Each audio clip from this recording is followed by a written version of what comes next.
Are you tired of sky-high real estate prices in your city? Have you always wanted a city for yourself?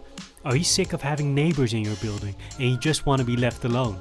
Imagine being Ben Stiller in 92 Museum, but instead of being alone in a museum, you have a whole city to yourself. Ladies and gentlemen, let me present to you Forest City. Situated on a man-made island in tropical Malaysia, Forest City is a $100 billion urban development project that was supposed to be the city of the future. It was supposed to be a safe place for middle-class Chinese investors to park their hard-earned cash, but it ended up being a failure. In this video, we'll look into Country Garden's grandiose vision for Forest City, why it ended up becoming a ghost town, and what it looks like today. So Forest City is a $100 billion joint venture between the Chinese real estate developer Country Garden and Malaysian government-backed Esplanada Danga 88 in Johor State, Malaysia. The city was supposed to be the crown jewel in Country Garden's real estate portfolio, a futuristic megacity on a man-made island full of entertainment, luxury housing, office buildings and golf courses. But before we take a look at Forest City, it's worth understanding the circumstances that led to the inception of Forest City. If you've been toiling away for years on end to build up some savings, you eventually reach the point where you start looking for investment opportunities that will return a higher yield than the interest rate your dusty old local state bank provides. Chinese stock markets are way too volatile to invest in, and unlike in the West, they're not seen as safe places to park your hard-earned cash, and their track record isn't all that great. The one investment class that has seen an astonishing return on investment in recent decades is real estate. Most middle-class Chinese people with a job aspire to own a home. Renting is seen as something that only poor people do. If you're a Chinese guy that wants to get married, the first question you can expect from your father-in-law is, do you own a home? Owning a home shows that you care about your finances. It shows that you're willing to avoid all the seductions of consumerism in order to guarantee yourself a base level of comfort. If you own a home, you probably had to work really hard to save up enough money to pay for the deposit. You're probably not an impulsive person. You're able to save, and the chances of you being able to support a family are relatively high. This idea is so ingrained in Chinese culture that more than 70% of urban household wealth is tied up in real estate. The idea of real estate being the main investment destination for consumers was further solidified by the insane rise in home prices seen in the last decades. Average home prices grew an astonishing 17% annually from 2004 to 2013. That meant that if you invested in a $500,000 house in 2004, by 2013 it would be worth more than $2 million. 2 + 2 is 4, -1, that's 3, quick maths. And that's just average home prices in the country. In places like Shanghai, Beijing, Shenzhen, home prices have seen an even crazier rise. So many people went from rags to riches, and everybody wanted a piece of that sweet, sweet real estate money. Everyone and their grandmother scrambled to get into the real estate investment game. People would buy second homes, third homes. They would buy as many homes as they could, believing that real estate prices in China would never go down. People started leveraging themselves up to the gills.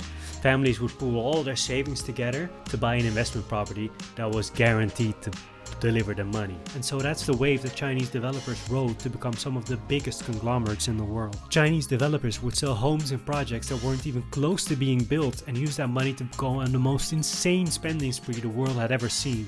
It was basically the largest pyramid scheme ever. Take for example Evergrande, another Chinese developer that at some point was the largest in the country. Evergrande made the most ridiculous investments that had nothing to do with their core industries. For example, a $2 billion investment in electric vehicle maker Faraday Future, a $1 billion investment in a water brand named Evergrande Spring. They even paid Jackie Chan to promote it. Then there's a $617 million investment in exchange for a 50% stake in Singapore Great Eastern Life Insurance Company. Then there's investments in football, healthcare, entertainment, and so much more. There simply weren't enough investment opportunities for these developers at the peak of the Chinese housing bubble. And it's during these crazy times that Forest City was developed. Country Garden was looking to develop a project that was so big, so incredibly ambitious that it would go down in history as the single greatest real estate development project ever.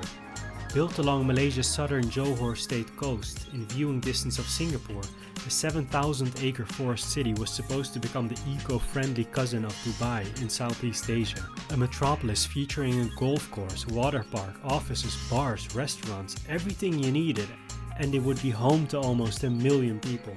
But as of today, only 1% of the homes that have been built are actually occupied. Malls are eerily quiet. Most commercial units have never been rented out and the whole place just looks like a ghost town. So what happened? Why would a developer invest $100 billion into a project if there's even the slightest chance that it would not succeed? Well, when the project was conceived, it looked like demand for real estate would keep growing exponentially. That ended up not being the case. At some point, the real estate sector was becoming such a large part of the Chinese economy that it started posing a threat to the stability of the wider economy.